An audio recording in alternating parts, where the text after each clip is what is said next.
I frickin' love Dwarf Fortress, okay? I just wanted to make that clear, because I love me an in-depth colony sim. I've got some high expectations for this genre. To catch my attention, a game's gotta compete with the best of the best.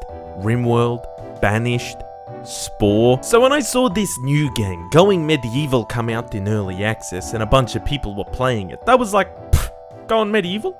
More like going to get a bad review score. Yo! Going Medieval has quite quickly found itself rocketing to the top of the Steam charts in the colony sim genre, so naturally, it's a game that I became quickly interested in. Set in medieval times, you'll look after your little group of settlers and make sure they don't die a horrible death, fending off hunger, the cold, enemies, and the constant fear of running out of things to do. And this game is a lot like RimWorld. And I mean a lot like RimWorld. Save for its middle-aged flavors and 3D style, it'd be a bit rough to say that it's a rip-off, but you'd have to agree that it's heavily inspired by it, to say the very least. Now, we all know that the very concept of early access was invented by Hitler, so before I delve into the depths of this review, I'd like to make it clear that this game is currently in very early access, and it is not in its final state. Meaning that this review could well be out of date in a few months or a year down the track, so please bear that in mind.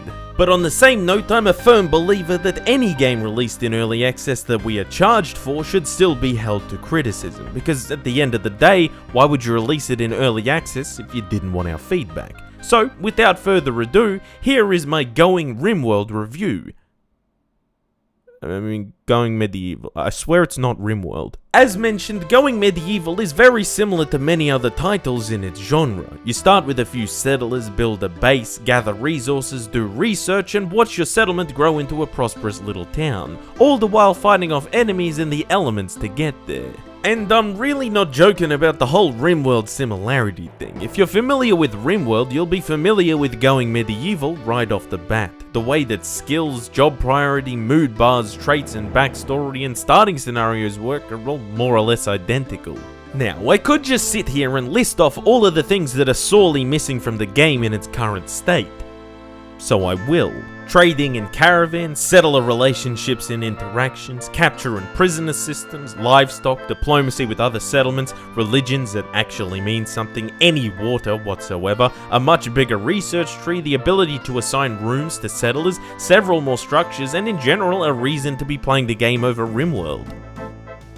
Was that too blunt with that last one? I will mention, however, that the developers have set a roadmap for planned future editions, including many of the things that I've just mentioned, and before this review just turns into me outlining my specific roadmap for them, there are some aspects of the game that I do like.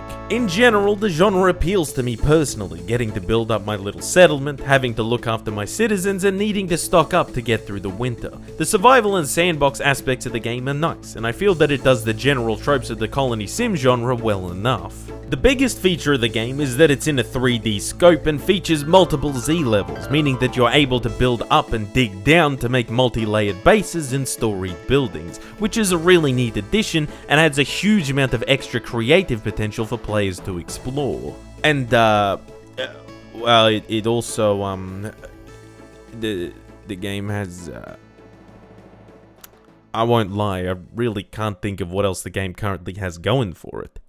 So, let's get into the negatives, shall we? The most notable mechanic that's missing from Going Medieval is the lack of settler interactions and relationships. Your settlers do not talk to each other at all. They don't form any kind of bonds, and they never have a punch-on after an argument or a little too much alcohol. They just kinda go about their lives in total disregard for one another, like some weird medieval robotic commune. There needs to be some romance, family, rivalry, all the good stuff to make settler interaction and life interesting. Settlers do have personality traits which currently just affect their stats and needs to help diversify them, but they really need a bit more social flavor about them to really embellish these traits. New settlers arrive largely through random events that pop up every now and again, the most common one triggering a raid shortly after, meaning you'll either need to fight off the invaders or suffer a mood penalty for not taking the new settler in. But mood never seemed to be much of an issue at all. Even in the event of tragedy, I never had anyone go below slightly annoyed. Just make sure you put down a shrine, have food and clothing, and you're set. There's no element of randomness or the need to keep on your toes here,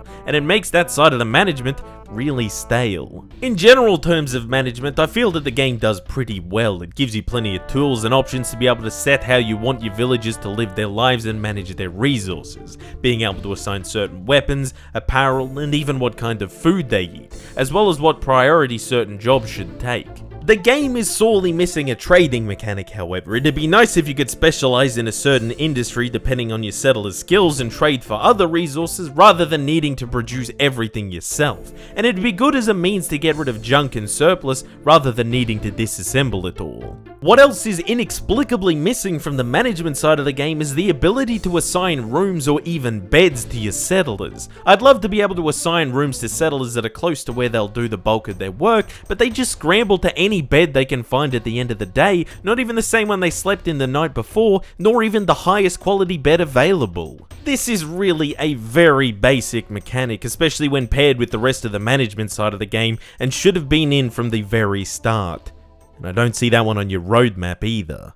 The bulk of the game's progress is tied to research, and the way it works is actually different to RimWorld, sort of. It's a little more Kenshi-esque, where you'll use books to unlock new research. However, the books are made by your settlers at a research bench, much like any other craftable item, only they don't require any materials. It's a little weird that you make them for free, but I guess it'd be a bit of a pain in the arse if you had to make parchment or something for every single book, considering you'll also be needing to make a whole bunch of them. What does confuse me is that when you make the next tier of research bench, it will only be able to make the next tier of book, not the earlier one as well. I get that it's best to have more than one bench anyway, as you'll need multiple tiers of books for later research, but it still doesn't make a lot of sense for them not to be able to produce all prior tiers as well.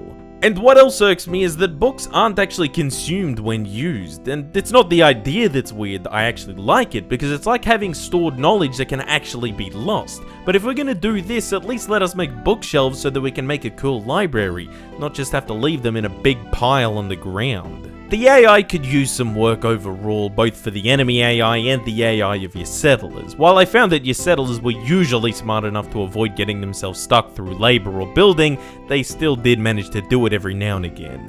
Enemy raids never really posed a threat either. I think I only ever lost one settler from one of the late game raids where I was actually outnumbered. If you have a few archers, you can decimate a lot of them before they even get to you, and that was even without cheesing it with a big maze around the front gate or anything.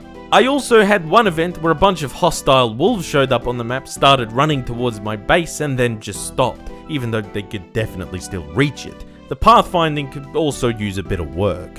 One part of the game that I always found myself at odds with was the camera. It couldn't tilt very low when zoomed out, and it didn't play particularly nice with the multiple Z levels. I also don't know why it's necessary to have 2 intersecting Z levels per actual workable level. It'd be better if it was just bam, bam, bam. Not where you'll sometimes get stuck halfway between one level and another and not sure what you're actually trying to click on.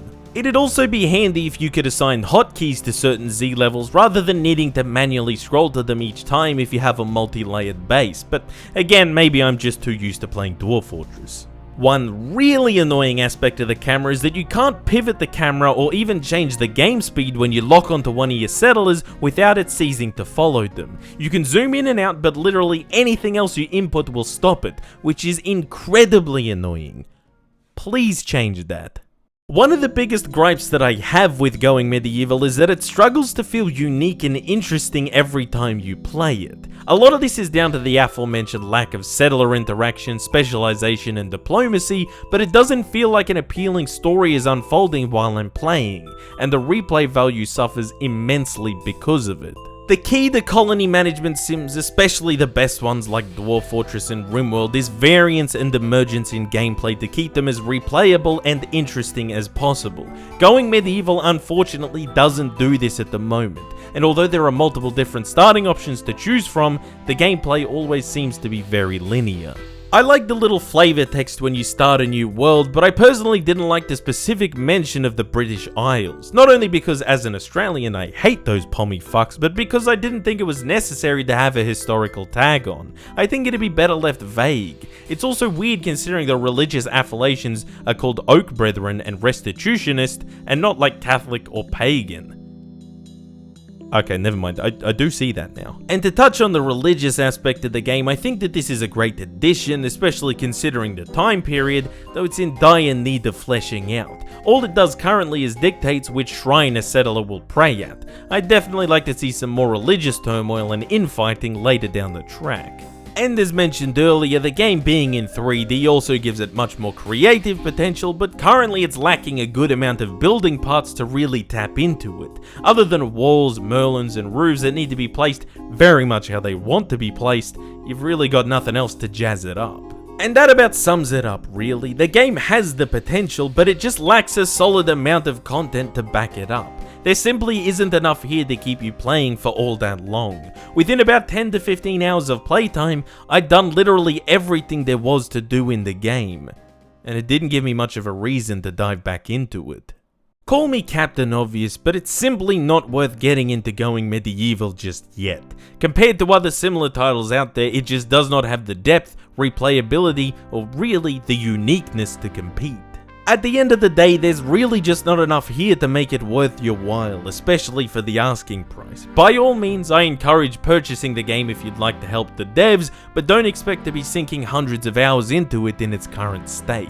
And it's all well and good for the game to have potential, but it's another thing for the game to deliver on that. It's good to see that the devs have a good idea of where they want to take the game, but it's all just talk for now. I'm definitely keen to revisit the game in a year or so once the new features have made their way in. And look, when it comes down to it, there's one criterion the game really needed to meet to bowl me over, and for now it hasn't got the beating of RimWorld, and it certainly ain't gonna stop me from just playing Dwarf Fortress.